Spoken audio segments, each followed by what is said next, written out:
This is the town of Bishop Stortford, in the county of Hertford, in England. In this house, on July the 5th, 1853, was born Cecil John Rhodes, later to be known to the world in general as the Colossus of Africa, the room he was born in. His father was vicar of this Anglican church. I have searched the churchyard for the tombs of the Rhodes family, but nothing. And then, reaching this garden area, I saw in the distance one isolated gravestone. It is the grave of Cecil Rhodes' mother and two infant brothers. When this area was cleared to make a civic garden, what influence stretched out to preserve a mother's last resting place? Of course, the Colossus of Africa is not buried here. His remains lie some 7,000 miles away in the land that was named after him, Rhodesia, or Rhodesia. He stipulated exactly where he was to be buried and what words were to go on his tomb. I admire the grandeur and the loneliness of the Matopas, and therefore I desire to be buried in the Matopas with a plain brass plate with these words: "Here lie the remains of Cecil John Rhodes." No more, no less, and around him the Africa he coveted.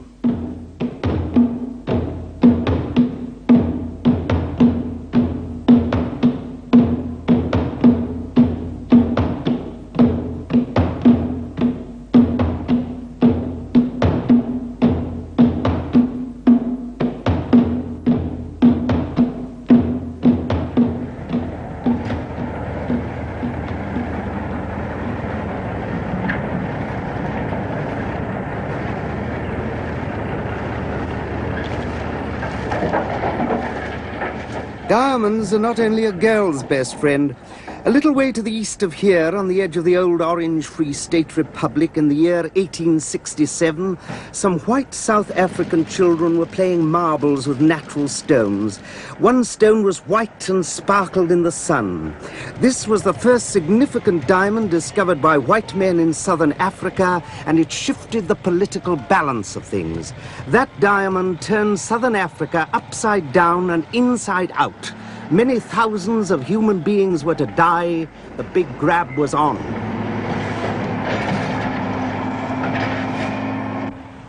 Kimberley in the old days, very tough. Diggers, speculators, saloon bars, gambling halls, brothels. And into this ruthless, violent place came young Cecil Rhodes, barely 18 years old, tall, silent, and not very strong. Physically, that is.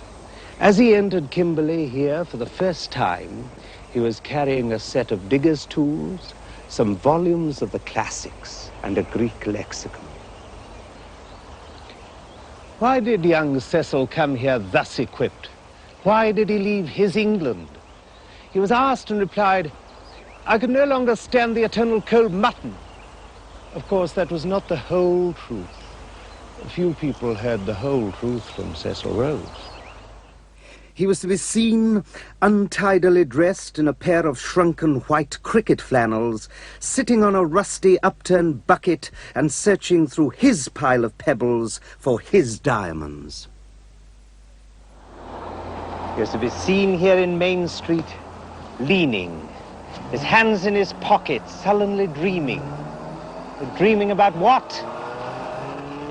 He isolated himself because there was no one here in Kimberley to share his unformulated passion. He smoldered with an angry, creative energy, looking for a doorway to burst through. Where to explode to? That was the awful question. He began to repeat a story about an old man that he'd known in England. One day he found the old man planting acorns. The old man said, "You're surprised to see me planting acorns. I know that I won't see them grow into oak trees, but I have the imagination. With me rests the conception, the shade, and the glory. Of course, it depends what one is planting, acorns or the grapes of wrath. By the age of 19 years, he was secure enough in business that he took on a partner, C.D. Rudd, and knew exactly what he wanted to do next.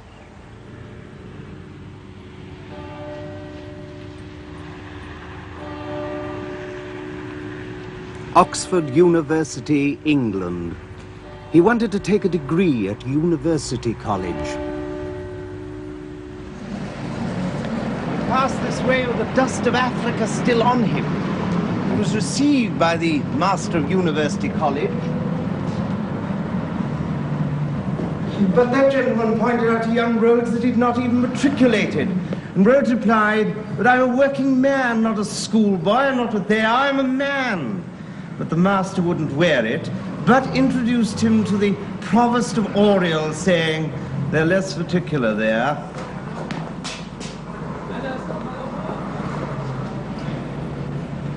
The Provost of Oriel received him glumly, saying, "All the colleges send me their failures." But he took him in. Of course, another empire builder scraped into Oriel, Sir Walter Raleigh. Two events hit him hard while here in Oxford. Apparently his lungs became seriously weak. A doctor inscribed in his casebook, "Cecil John Rhodes, not 6 months to live." He was then 19 years old. The second event was a lecture which John Ruskin delivered here in Oxford at the Sheldonian Theatre. Will you, youths of England, make your country again a royal throne of kings, a sceptred isle, for all the world a source of light, a center of peace? This is what England must do or perish. She must found colonies as fast and as far as she is able, formed of the most energetic and worthiest of men, seizing any piece of fruitful waste ground she can set her foot on, and there teaching her colonists that their chief virtue is to be fidelity to their country, and that their first aim is to be to advance the power of England by land and sea. And after that, Cecil Rhodes had a pretty fair idea what he wanted to do. Africa would be his piece of fruitful waste ground. On the eve of his return, he reasoned thus: "I have considered the existence of God and have decided that there's a 50-50 chance that he does exist. Therefore, I shall presume that he does, presuming that what would God want of this world? He would want it well run.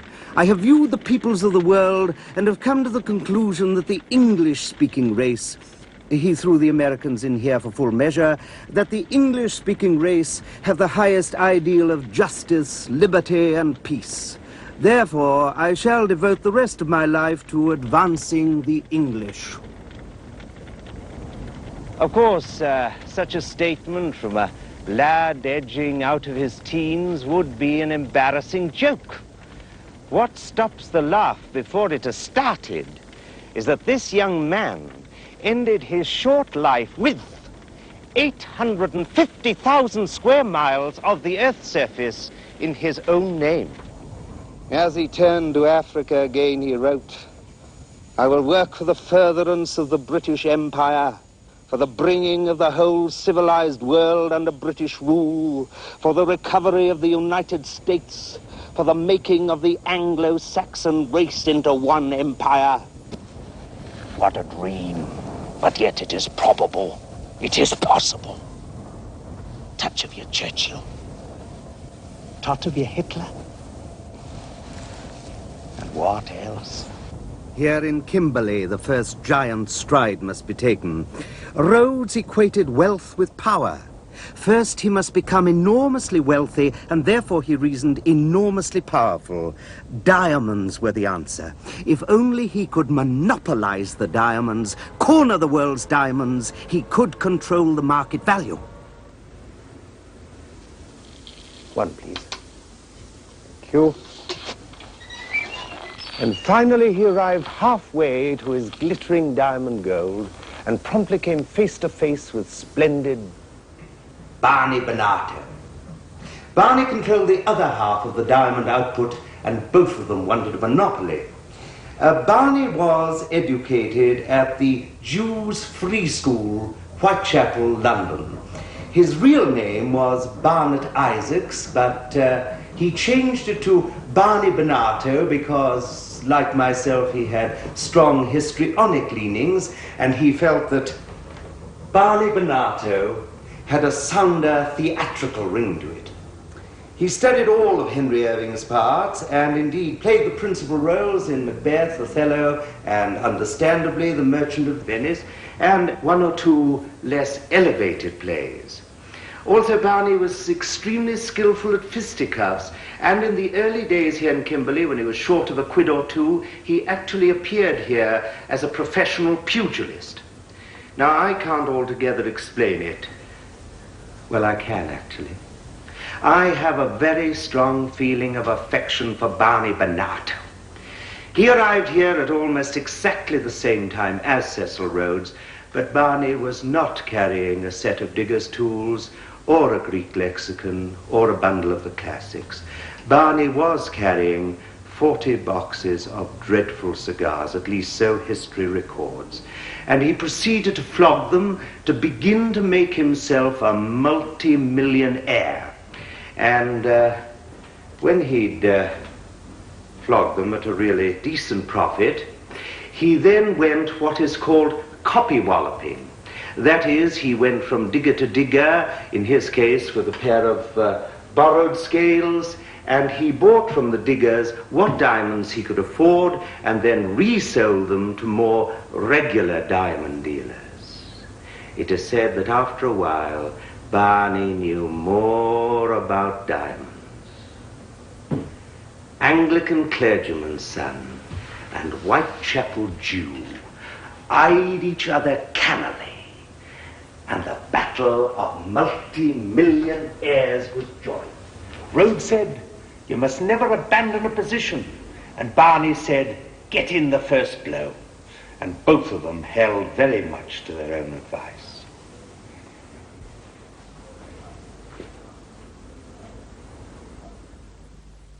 The Kimberley Club. This was the Holy of Holies here in Kimberley, and come to think of it, it still is. I've just tried to eat my dinner in there without a tie on. It was primarily for privileged English. Barney Bonato might be enormously wealthy, but for him to be a member of this club was entirely out of the question. He was a Jew.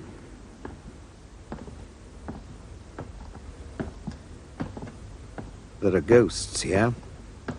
The place is heavy with Rhodes and Leander Starr Jameson. Jameson had an obsession about Napoleon. That is Selous, the famed blue-eyed hunter who did much of the exploring right up into Africa for Cecil Rhodes. Leander Starr Jameson. Quite a few people have remarked that I look uncommonly like him. What do you think?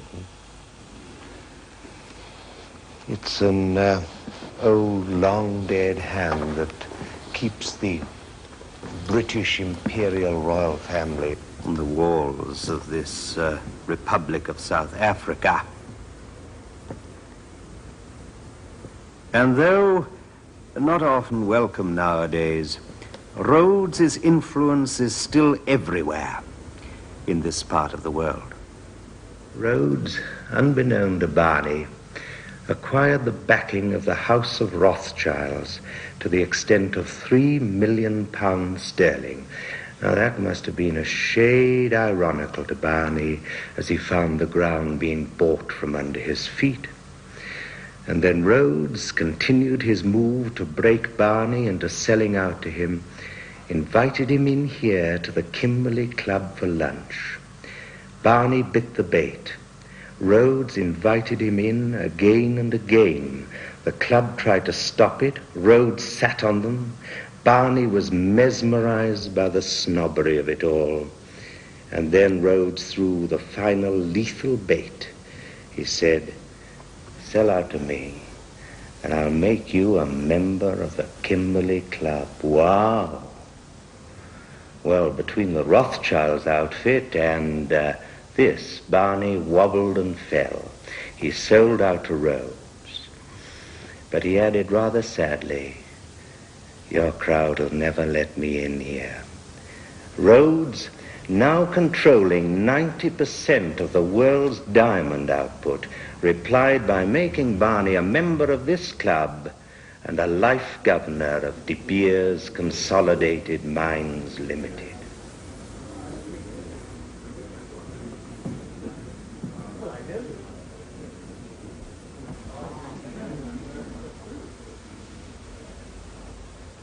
The next priority stride for Rhodes was politics. He became a member of this Cape Parliament, and he entered this building unconventionally dressed. It was the custom to wear jet black. Well, come to think of it, I think it still is. Anyway, a conservatively minded member remonstrated, and Rhodes replied, "I think I can legislate as well in my Oxford tweeds as I can in sable clothing." He was then 27 years old. His first speech was on the native question, and it was about guns. The Basuto nation had fought a war for their independence, and there was a debate going on in there as to whether they should be disarmed or not. And Rhodes opposed the disarmament. He said, "Who are we to play about with native policies?" What he didn't mention was that he had heavy vested interests in Basuto guns. The Basutos went to Kimberley to dig out his diamonds in order to earn enough money to buy a gun. They knew also that the days of the assegai were but over. To settle this delicate Basuto question, the British imperial government in London did what they always seem to do with an impossible situation. They sent General Gordon as military advisor, and Rhodes went to meet him. Rhodes inquired of Gordon if it were true that the Chinese imperial government had once offered him a roomful of treasure for services rendered. "Yes," replied Gordon. "What did you do?" asked Rhodes. "I refused, of course," replied High Principal Gordon. Rhodes inferred that he was a bloody fool. Big ideas are no use without big money. General Gordon, I am glad to report, declined to agree. But these two vastly dissimilar men got on very well together. And as they parted, General Gordon inquired, "Stay and work with me. Help me to smash the Mahdi." But Rhodes's business reaction was, "I don't intend to fight the Mahdi, but to deal with him. Can't you square the Mahdi?" Well, squaring people was a very busy occupation of Rhodes. Weren't all people bribable? Rhodes was now ready for his stipulated mission in life. He was ready to make the African continent British. He was not shy about his intention. He said, "I went down to the Cape Parliament thinking in my practical way, I will go and take the North."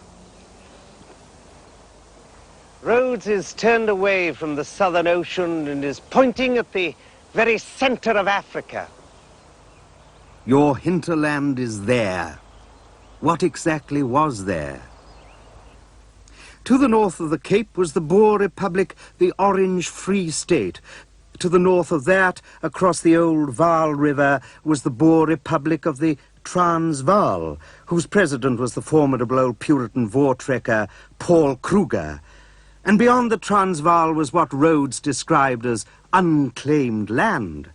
Rhodes, of course, was not the only person to describe the great interior of Africa as unclaimed land. It was pretty common practice.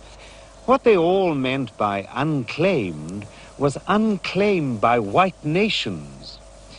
In actual fact, to the north of the Transvaal, across the Limpopo River, was Matabele land and Mashonaland. King of the Matabele and sturdy ruler of the whole country was Lobengula, which means he that drives like the wind. He ruled from Gabulawayo, which means the place of killing. Here and beyond was the country which Rhodes was referring to when he said, "Your hinterland is there." Now, how is Rhodes to take the land from Lobengula and his people? His first major obstacle was how to even get there. Pressing in from the west were German colonists, and pressing from the east were the Transvaalers. The Transvaalers moved first and blocked his way. Rhodes significantly called this area the Suez Canal to the interior. The canal was now blocked by the Transvaalers, and Rhodes was determined to open it, somehow.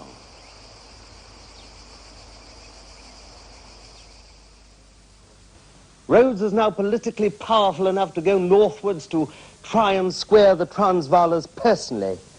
He was met by one of their leaders, Adrian de la Rey, who roared at him with Old Testament enthusiasm, "Blood must flow." Rhodes replied, "Give me my breakfast first. Then we can talk about blood." Before he left, he not only got his breakfast, but de la Rey made him godfather to his grandchild, and an initial settlement was achieved. But the Transvaalers continued to be troublesome, and so Rhodes, with a touch of the old imperial, sent for British soldiers, and 4,000 arrived under General Warren, while Rhodes headed for Pretoria with 200 British dragoons to negotiate with President Kruger. Perhaps the old president was confident as the young politician approached. This is where they met. This is President Kruger's house in Pretoria. But with 200 British dragoons champing at the bit outside here, Bechuanaland, the Suez Canal to the center of Africa was made British. The old president, seething with anger, looked hard at young Rhodes and said, "That young man is going to cause me trouble." And that qualifies as the understatement of the century. Money, money, money is ever the key to Rhodes's power.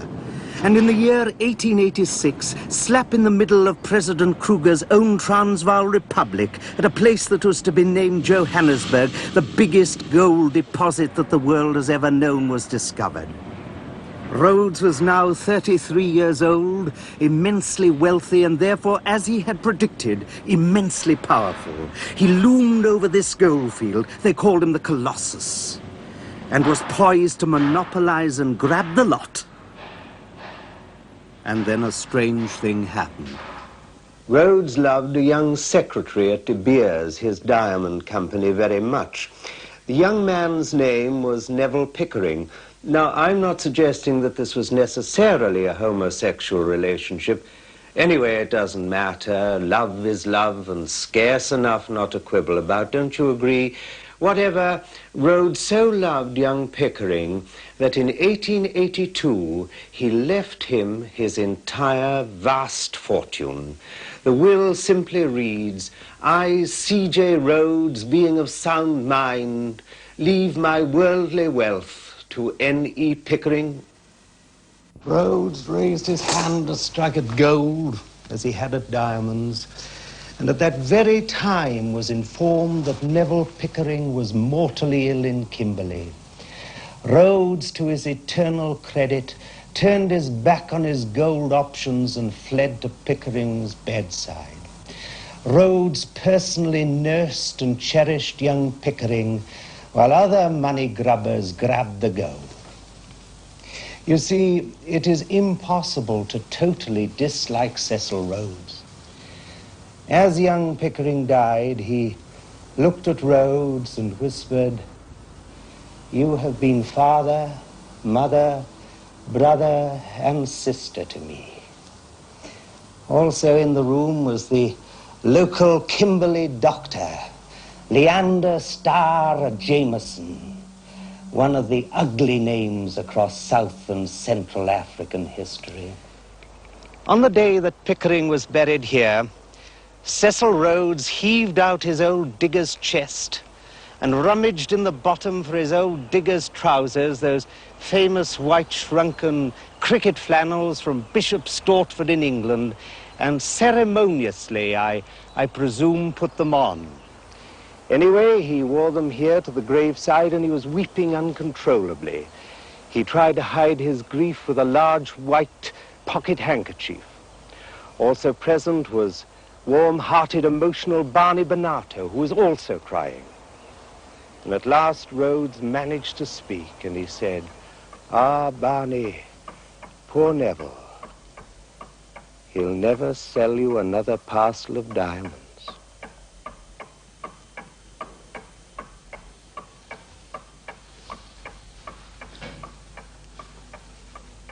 After the funeral, someone came up here to this old De Beers boardroom. The place appeared to be absolutely deserted, but then he saw two figures seated here. Rhodes here, and Neville Pickering's brother there. They were not speaking, but they were passing between them an object across the table. No, no, no, no. Finally, Pickering's brother spoke. No, you have it. He loved you very much. The object was Neville Pickering's pocket watch. Of course, Rhodes did move into the gold fields, but his love for Pickering had to some extent prevented the grand slam. But Rhodes's eyes were now keenly focused on King Lobengula and what King Lobengula owned. A large slice of Central Africa.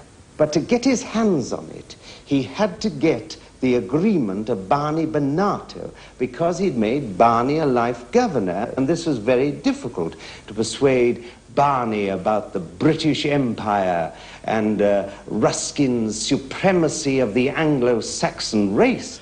After all, Barney was very, very Jewish, and Barney was horrified. He thought it was very silly business. He said, no, no, no, no, my speciality is diamonds. And then Rhodes, with his customary brilliant, ruthless audacity, shoved a second terrible temptation under Barney's vain nose. Give me what I want, and I'll make you a member of the Cape Parliament. And Barney, for the second time, fell. Not without bewilderment. He said, some people have a fancy for this and some for that, and Rhodes has a fancy for making empires, and I suppose I must give in to him. What I think is a pity is that the actor in Barney, the man of imagination, failed to see the implications of what Rhodes intended to do with that money. Barney failed to think of Lobengula for one split second. Oh, the pity of it, Iago. Hey, Barney?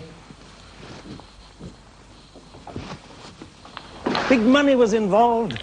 About this time, a check for £5,338,650 changed hands here in dusty old Kimberley.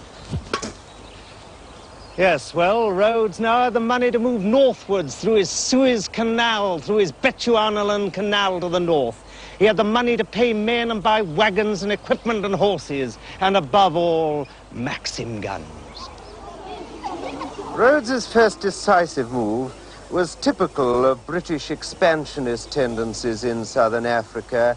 He used a Christian missionary. The Reverend John Moffat, man of Christ, spoke to Lobengula for imperialist Rhodes. But Lobengula turned to President Kruger of the Transvaal for a treaty of protection. and President Kruger sent northwards to Lobengula an emissary. The emissary was murdered en route. President Kruger said, "There is no doubt whatever that the murder was due to the instigation of Cecil Rhodes and his clique." Well, that's what President Kruger said. Anyway, it was now relatively simple for the Reverend John Moffat to secure the deal from Lobengula that Cecil Rhodes wanted. The agreement was signed between Lobengula and the Queen of England, God help us. And it undertook that Lobengula would not sell, alienate, or cede any part of his country without the previous knowledge and sanction of the British High Commissioner. Oh, Rhodes was well pleased with his true and faithful servant, the Reverend John Moffat. Anyway, with all other rivals excluded from the field, Rhodes now felt secure enough to move again, and he sent up to Lobengula 3 of his henchmen, a man named Rudd, a man named Rochfort Maguire, old Oxford chum, and a man who knew the country well, who was popularly called Matabele Thompson. The clever idea was to secure from Lobengula a concession for the mineral rights throughout his domain. Some of Lobengula's warriors pleaded to destroy these white businessmen. Lobengula replied, "The white men are my guests, you shall not touch them," and then added with sad and dreadful wisdom, "If you want to fight white men, go to Kimberley and see what they will do to you." He gave way to Rudd and Company and put his name to a document which is known as the Rudd Concession. In exchange, Rhodes was to give Lobengula £100 per month, 1,000 Martini Henry rifles, plus 100,000 rounds of ammunition to go with those rifles, plus an armed steamboat on the Zambezi River. Lobengula never got the armed steamboat. This Rhodes was to give in exchange for the mineral rights of an immediate area half the size of Europe. And, of course, the cold determination to take the country when the time was right. However, the British government were just a shade uneasy about those 1,000 rifles. But the Reverend C.D. Helm of the London Missionary Society, who had already done Rhodes a good turn now and again, favoured giving the rifles because, quote, "the substitution of long-range rifles for stabbing assegais would tend to diminish the loss of life in the Matabele raids and would thus prove a distinct gain to the cause of humanity," unquote. Well, the Reverend Helm of the London Missionary Society seems to have done the trick. The deal is on. Oh, you servants of Jesus Christ and of Cecil Rhodes, what's that bit about not serving God and mammon? And then it hit Lobengula what was about to happen to him and his lands and his people. He knew that there were better guns than Martini Henrys. He knew there were Maxim guns, machine guns, which he did not have. As a king, he appealed directly to Queen Victoria. Queen Victoria replied to King Lobengula that he could trust her government.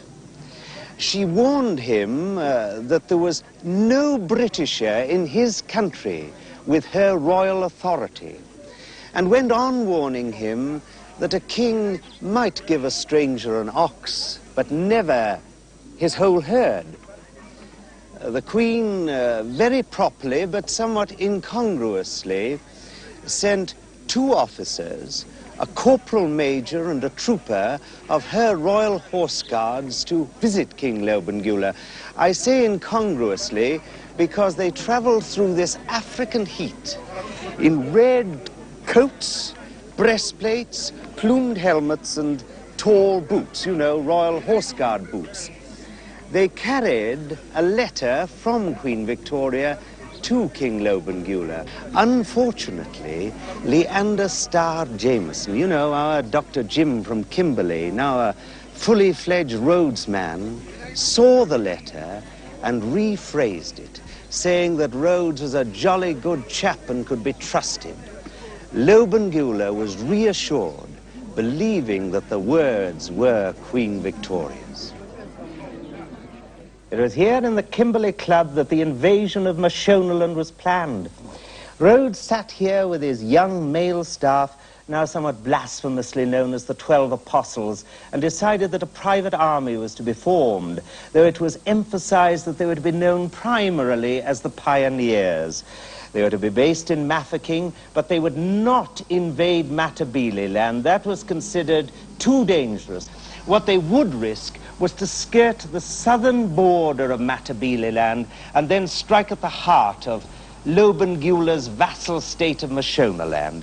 Now, the Shona are not going to like this, but Rhodes and his lot considered that the Shona were just a shade less aggressive. From here in Mafeking, they set off via Maclutsi and then eastward through Lobengula's country. There were 200 pioneers, 500 mounted police and native porters, total force 1,000 men. With them, Leander Starr Jameson, our Dr. Jim Medicine Forgotten. Would Lobengula attack with his impis, his regiments? The warriors began to mass around the Matabele capital of Gabulawayo. Lobengula sent messages. I want to see Rhodes, but Rhodes was careful to be busy elsewhere. Then Lobengula sent an ironical inquiry to Jameson.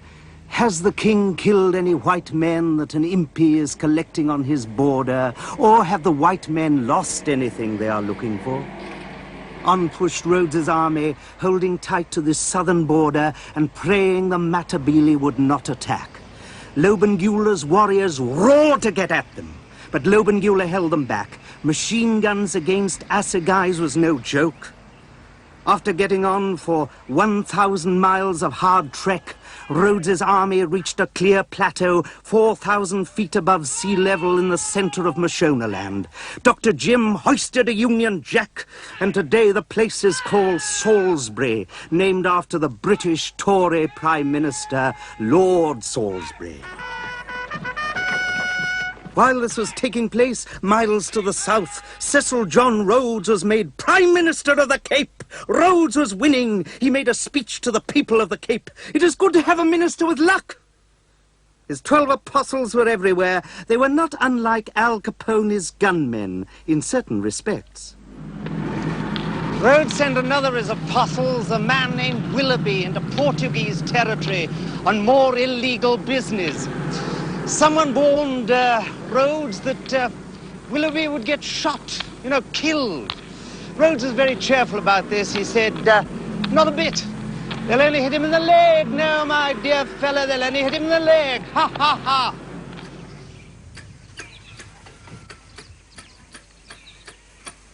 Rhodes was now the giant of Africa. Queen Victoria invited him to dine with her at Windsor Castle.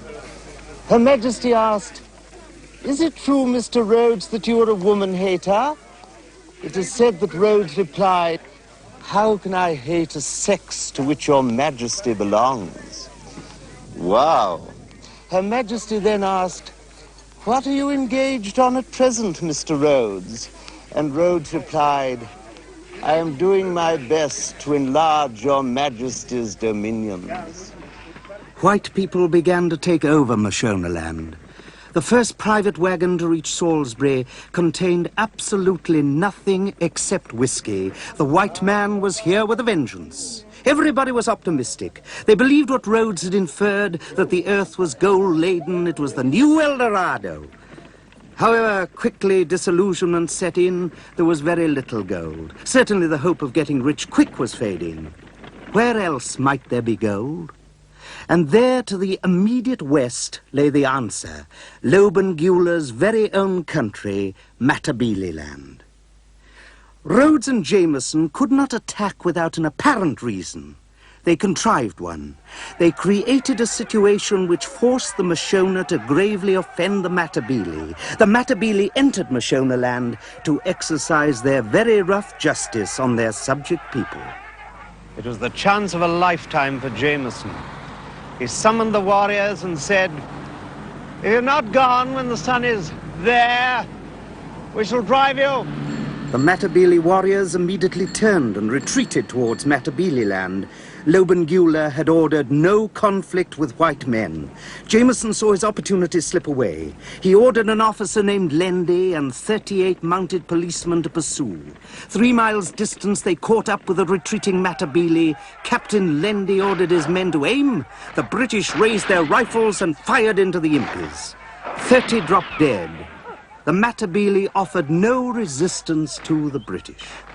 Not one single white man was as much as hurt. Now, no one should mistake this for Matabele cowardice, not the Matabele. But the Matabele would never break King Lobengula's command. You will not molest any white men. Even the Tory Financial Times advertised what Rhodes was capable of. The Financial Times stated, "The Chartered Company are doing all in their power to provoke Lobengula." Well, this was provocation, all right. Now war was inevitable. The British settlers were greedy for Matabele land. On August the 14th, 1893, Jameson actually signed an agreement with his settlers. It is known as the Victoria Agreement. In black and white, it promised the settlers land, gold, and loot if they would attack. Loot is not my outraged invention. It is the actual word used on the document. So who questioned my equation of Cecil Rhodes with Al Capone? A withdrawn and aloof Al Capone. Lobengula had no choice. The Matabele have a formidable dignity. He even made a formal and moving declaration of war on the British. He said, "The Chartered Company had come to the lands the Matabele lived on, not only to dig the gold, but to rob me of my people and country as well." He had always refused even to unpack those 1,000 rifles from Rhodes. Now he refused to accept the £100 per month from Rhodes. With immense dignity in the face of Rhodes's Maxim guns, he simply said, £100 per month is the price of my blood. Lobengula wrote one last letter as the British invaded his country. He addressed it to Queen Victoria, whom he considered a fellow monarch and friend. He wrote, "Your Majesty, what I want to know from you is if people can be bought at any price. Your Majesty, what I want to know from you is, why do your people kill me?" Of course, Rhodes believed that everybody could be bought. Can't you square the Mahdi? Can't you square the Pope? Well, Rhodes wasn't even bothering to try and square the Matabele. He was set on slaughtering them. The British attacked with 2 columns. One from the east, the Fort Salisbury, Fort Victoria column, comprising 700 men, 8 machine guns, and 2 field guns. The second British column moved from the west, with 440 white men, plus 1,000 black men from Khama's Bechuana land. They had 4 machine guns, plus 2 field guns. Lobengula assembled his warriors. They numbered between 12 and 18,000. Lobengula unpacked his rifles. Those were the rifles that Rhodes had sent him. Rhodes was gambling on the fact that the Matabele had had no training in the use of rifles. Lobengula made one last forlorn effort to secure justice from the British for his people. He sent his royal brother and 2 indunas to parley with a man named Gould Adams, who was in command of the British Western Column. This British force shot one of the indunas and clubbed the other to death. Lobengula's royal brother managed to escape, and the lousy die was cast. Lobengula walked in front of his army carrying an assegai, a spear. He ceremoniously declared war by driving the assegai deep into the earth. The spear broke, a dreadful omen. But omens must now be ignored. The warriors formed their regiments and loped out 1,000 by 1,000 to do battle with the British machine guns. Steadily westward came one British column. In command was Major Patrick Forbes. Second in command was Captain Alan Wilson, soon to become a hero of the British Empire. Also present, for what it is worth, was the Bishop of Mashonaland.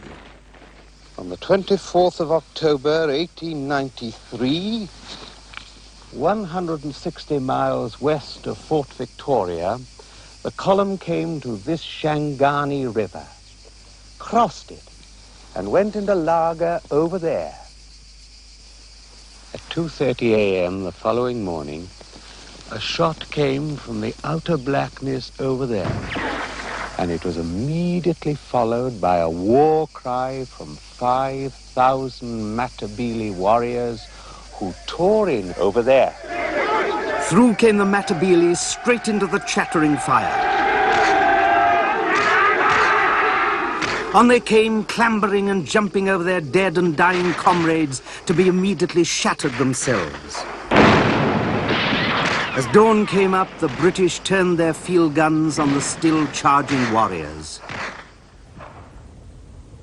It was the end of the Battle of the Shangani River. It was estimated that 600 Matabele bodies lay in front of the British guns. British losses, 2 dead, 6 wounded.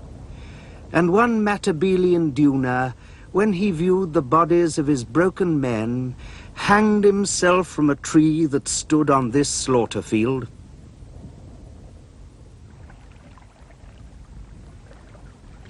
For 7 more days, the British column pushed westward. They came to this Mbembezi River. It was the 1st of November, 1893, early afternoon. They paused at this very spot to water their horses. Suddenly, out of that undergrowth broke 7,000 warriors. They were the most famous of Lobengula's impis, his royal regiment, the Insukumini. Then came the Ngubu and the Mbeziu. It was the broadest daylight. The British machine gunners had no difficulty in seeing the whites of their eyes. The murder was terrible. Company by company, the Matabele warriors sacrificed themselves in suicidal charges. King Lobengula's executioner, a veritable giant standing some 6 feet 6 inches, led a royal charge. Holding his assegais and shield at the ready, on he came. His warriors were thrown to the earth. On he came. British bullets thudded into his great body. On he came. And did not give up his ghost until he was on the machine guns. Then the British opened up with their field guns, and the best of Lobengula's warriors were no more. One regiment, the Mbeziu, lost 500 of its 700 men. A witness to this carnage was Rhodes's young friend Willoughby, who recorded the so-called battle rather sportingly. He wrote, the Mbeziu and Ngubu regiments were practically annihilated. I cannot speak too highly of the pluck of these 2 regiments. I believe that no civilized troops could have withstood the terrific fire they did for at most half as long.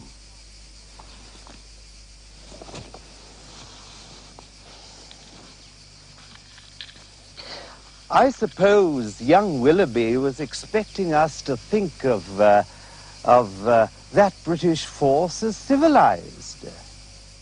The British, incidentally, lost 4 men. Where the Matabele are, I can only sense. The British column advanced. They reached a piece of rising ground overlooking Bulawayo. There was a great explosion and the place burned. On November the 4th, they entered the smouldering and deserted place. Lobengula had destroyed his capital and was retreating to the jungles of the north. The British column paraded through the ruins, headed by a pipe major of the Royal Scots. Suddenly, 2 white men appeared. They were the traders who had chosen to stay in Bulawayo and had received the careful protection of Lobengula. The column marched on to the remains of the royal kraal. There, still standing, was Lobengula's indaba tree. Lobengula's tree of justice. This is actually a bit of Lobengula's tree of justice. The great Matabele king actually sat under this tree. And Jameson hoisted a flag on the tree of justice. It was the flag of the Chartered Company. But Jameson was not completely happy. Lobengula was still alive. He must either be killed or captured. 160 picked men under Major Forbes, second in command Major Alan Wilson, were ordered northward in pursuit. For 2 weeks, Forbes and Wilson tracked Lobengula's royal wagon north. At last, the British reached the Shangani River. They were at the end of their tether. They were faced with retiring without seeing Lobengula's royal escort. What they did see were the tracks of Lobengula's royal wagons leading across the river to the Shangani forest beyond. It was decided that Major Alan Wilson should lead a small group of mounted men across the river and attempt to locate and deal with Lobengula. Wilson led the courageous troops through this Mapani forest. Suddenly they became conscious of a strange and sinister sound. It was the sound of hundreds of guns being brought to full cock, and they realized that all around them were Matabele warriors. Wilson, galloping forward, began to shout in the Matabele language. "Put down your guns, the war is over! We want your king to meet our Induna!" The only reply to this was more clicking of rifles being brought to the ready. Then they saw what they were looking for. Amongst the trees, secular enclosure 8 feet high. Inside were Lobengula's royal wagons. Total silence. Cautiously, the British looked into the royal area. Not a soul, not a sound. Only the dying embers of recent fires. Then, very near, the click of rifles. At that moment, Wilson must have sensed that his party was doomed. They heard a young Matabele voice from out of the near darkness ask, "Father, shall I shoot?" And there was an answer, "Not yet, not yet." And then the Matabele attacked with terrible fury. Several British troopers fell, and Wilson gave orders for his men to fall back to a defensive position. The attack was bloody. Wilson knew that only machine guns could save them. Could they get a machine gun from Forbes? It was a very forlorn hope. 4 men made the attempt. The rest remained with the wounded. The 4 men galloped through the forest and came to the river bank. And there a dreadful sight met their eyes. They saw Forbes and his men also under attack from a large force of Matabele, and they knew that Alan Wilson and his men would receive no machine guns. Forbes could do little except to try and save his force. They dragged themselves back to Gabulawaya. And Major Alan Wilson and his 33 men, the Matabele later recounted their end. The British continued to fight until only 5 or 6 were left. Ammunition gave out. The Matabele gave a final war cry and rushed in with their assegais poised for the kill. One of the British, a very tall man, this was Major Alan Wilson, ordered his 5 or 6 survivors onto their feet. Hats were whipped off, and they sang, "God Save the Queen," as they died. Perhaps an honorable end to a dishonorable enterprise.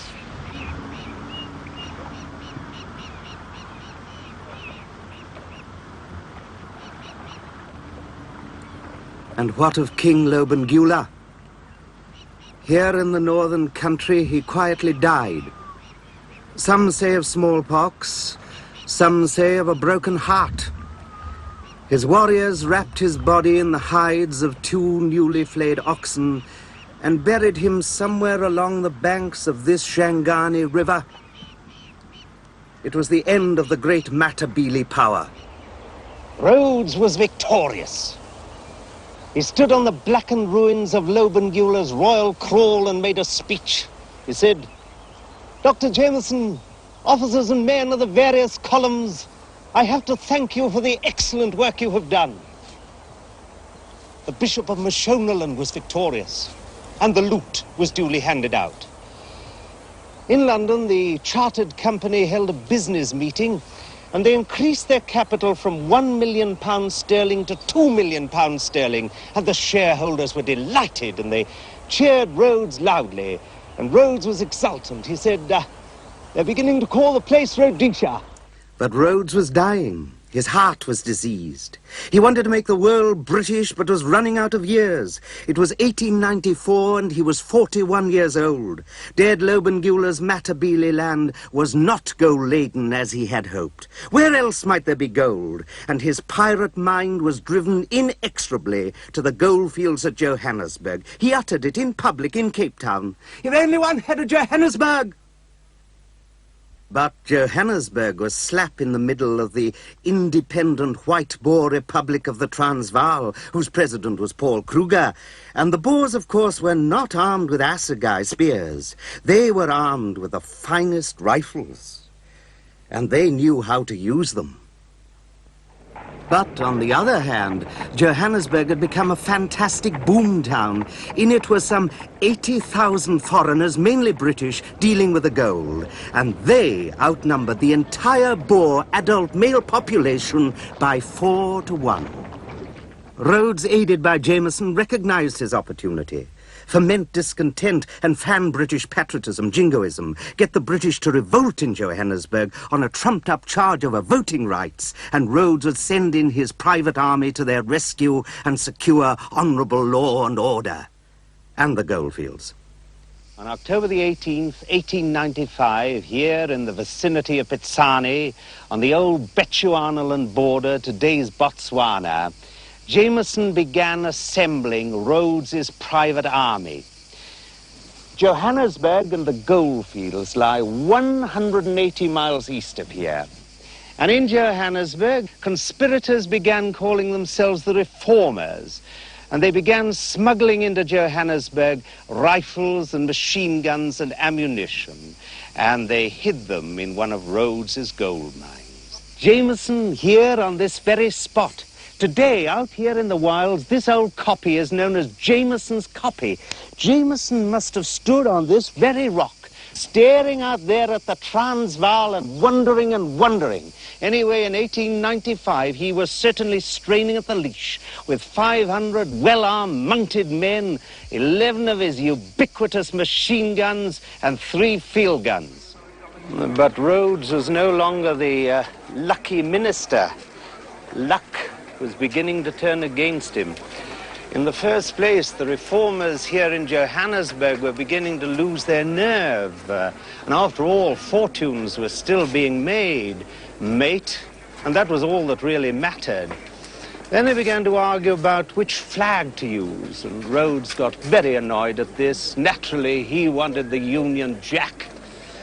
And then, to Jameson's shocked amazement, the reformers cancelled December the 28th as the date for revolution. They said it would absolutely ruin Johannesburg Race Week. And that just about sums up the quality of the Johannesburgers involved. Pretty useless lot. And others began to get cold feet, as they say.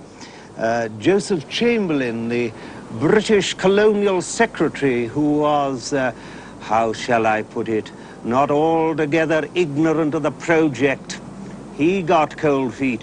It was even said that Her Majesty Queen Victoria was not altogether hot-footed. And what about Rhodes? Well, the old man was now wobbling badly. He sent a telegram to Jameson. "You must do nothing till all is clear." You must do nothing till all is clear. Jameson had had enough of them. Jameson's nerves were sound enough. What would Napoleon have done? Attack! He promptly sent a telegram to Rhodes in Cape Town, "Shall leave tonight for the Transvaal." He then gave orders for the telegraph wires to be cut. Unhappily, the trooper deputed to carry out this vital task was drunk. Jameson's men had been toasting each other's health for 3 days solid, and this trooper only managed to cut the telegraph wire to Rhodes in Cape Town. The really lethal one to Kruger in Pretoria he missed. By a drunken mistake, he solemnly severed some barbed wire and very carefully buried it.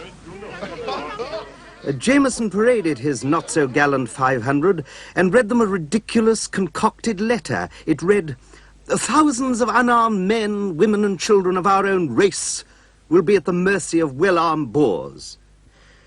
Now, when one considers the character of the Boers in 1895, this was nothing less than an evil slander. Anyway, the British cheered lustily, and with Leander Starr Jameson at their head, they crossed the Transvaal border towards the goldfields. Of course, between buried barbed wire and one or two other things, President Kruger and his burghers knew that the British were approaching, and they sent forward a couple of emissaries who very politely inquired, "Why are you breaking the law?"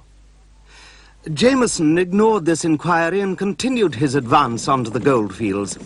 At this point, the Boers stopped messing about and came forward to meet the British with a force of something like 1,500 burghers, and they hit the British with a frontal attack. The British reeled back into a strategically placed ambush, and after a short, sharp fight, the British raised the white flag and surrendered. Boer losses 9, British losses 58, and this eccentric piece of aggression is known as the Jameson Raid. And what of Rhodes, sometime the Colossus of Africa? Well, the Colossus was crumbling. He knew that the terrible truth could not be hidden on this occasion. He didn't undress for 48 hours. He really didn't go to bed for 5 nights. He disintegrated completely.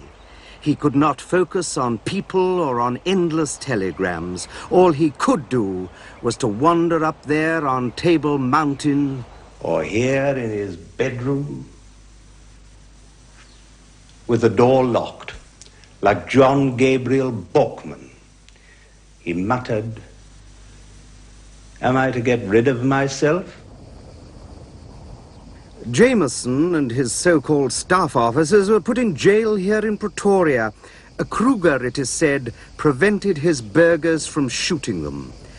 2 months later, they were sent to England on condition that the imperial government put them on trial. They were sentenced to terms of imprisonment ranging from 5 to 15 months. And this for an undeclared private armed invasion of an officially friendly republic to Britain. Oh, tell me, where is justice bred, or in the heart or in the head? The poet laureate, a chap called Alfred Austin, wrote a piece of verse, you can't call it anything more than that, on behalf and in praise of the Jameson Raiders. It reads, I suppose we were wrong, we're madmen. Still I think at the judgment day, when God sifts the good from the bad men, there'll be something more to say. We were wrong, but we aren't half sorry.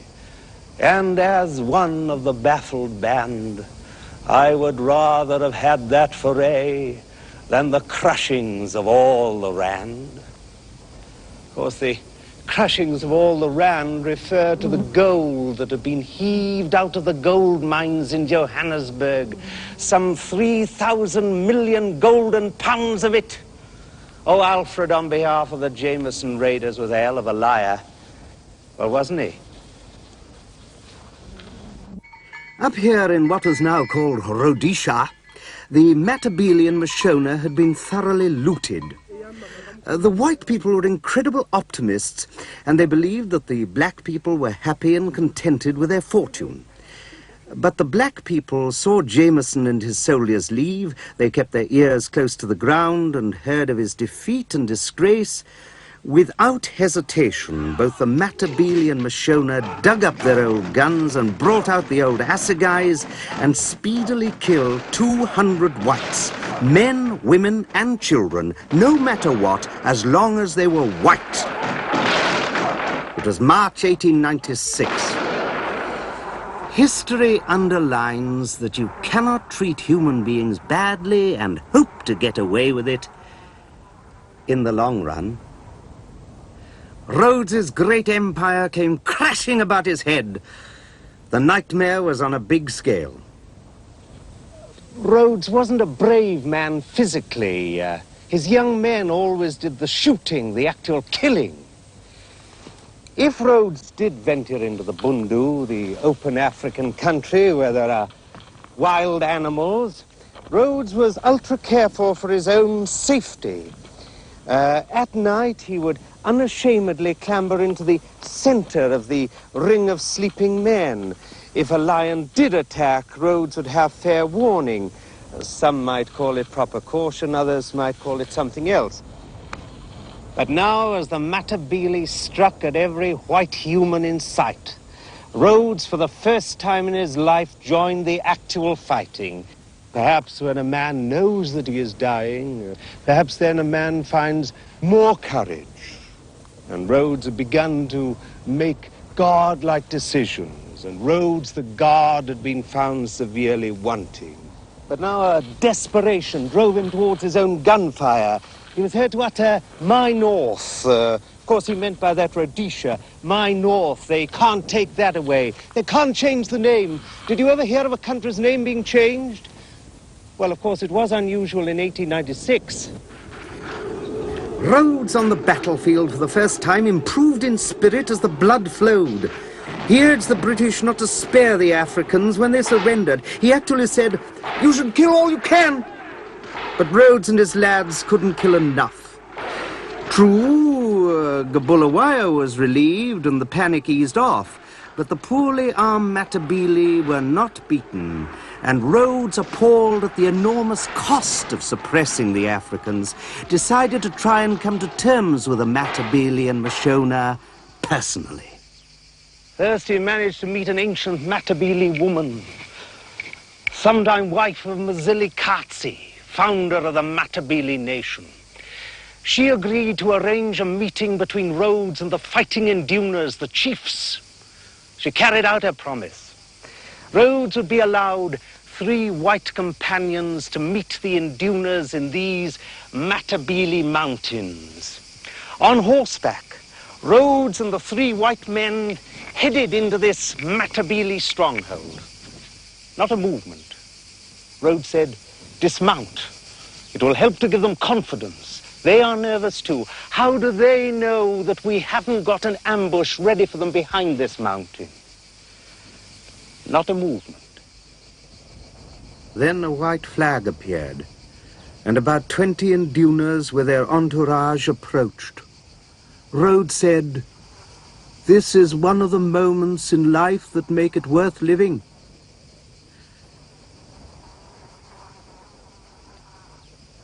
The Matabele planted the flag in the earth and sat in a semicircle. Rhodes asked, "Is it peace?" The distinguished Induna Somabulani replied, "It is peace, my father." Rhodes said, "Speak, Somabulani." And the Induna related the saga of the Matabele. He told of the coming of Mzilikazi to this land, of the majesty of the Matabele people who are called the children of the stars. He told of the coming of the white man, ruthless for gold, and the rape of Matabele women. He told Rhodes of the guns that spit bullets as the heavens spit hail. Who were the naked Matabele to stand against these guns, he asked. He reminded Rhodes of white treachery and of the end of their king, Lobengula. There was silence. Rhodes said, "Continue." Somabulani continued. He said, "You treated us as dogs. Should we not choose to die? Is it not better to be wiped out than to live as dogs? Is it not better to be wiped out than to live as dogs?" Rhodes asked, "Why did you kill white women and children?" And Induna replied, "Because you white men killed our women and children." Before Rhodes could open his mouth, one of his companions named Collenbrander reminded Rhodes that this was only too true.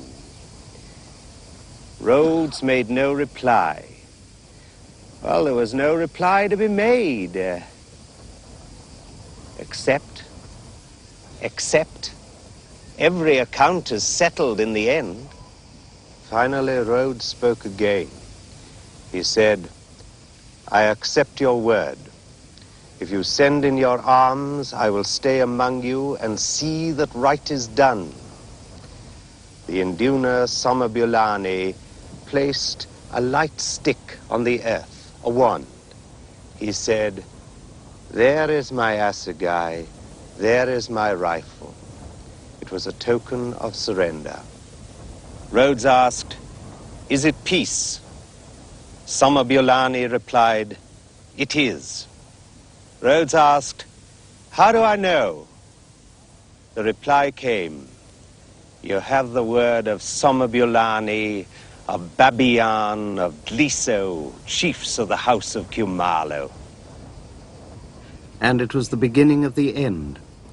Rhodes kept his initial promises to the Matabele. He kept firmer control of the white people. He gave 1 million bags of mealies to the Matabele. But the Matabele were not what they were before Rhodes and his 12 apostles came amongst them. At the end of this Matabele peace mission, Rhodes came up here on a horse.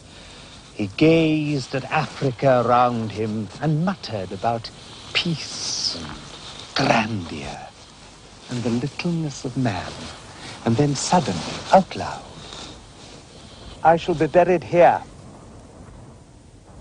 About this time, one of his young men approached him. "I have some bad news." "What is it?" said Rhodes. "Grooteskier, that is his great house here in Cape Town.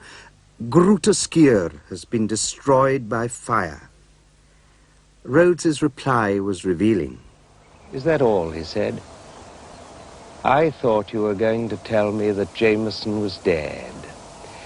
Bearing in mind that Jameson had initiated his dreadful downfall, well, Rhodes certainly had a capacity for compassion, for forgiveness, and for love. Rhodes became an enigmatic shadow. In a disturbing moment of fading optimism, he said, "My public life is only beginning. It is not over. It cannot be over." Politically, he stumbled towards expediency, the Jingo Party, sort of fascist nationalist creed. The Rhodes scholarships were set going, an Anglo-Saxon union at Oxford University for Teutonizing the world. Early chime from a terrible bell. October 1899. Rhodes is 47 years old, that is 1 year younger than I am today. He appears to be a very old man. His hair is grey, he fights for air to breathe. His walk is beginning to look like a sort of shamble. Britain is on the edge of war with the Orange Free State and the old Transvaal Republic, a war which Rhodes has had a big hand in creating. On the edge of that war, Rhodes said, "I am sure that President Kruger will give Her Majesty the terms which Her Majesty demands. Nothing will make Kruger fire a shot. There is not the slightest chance of war."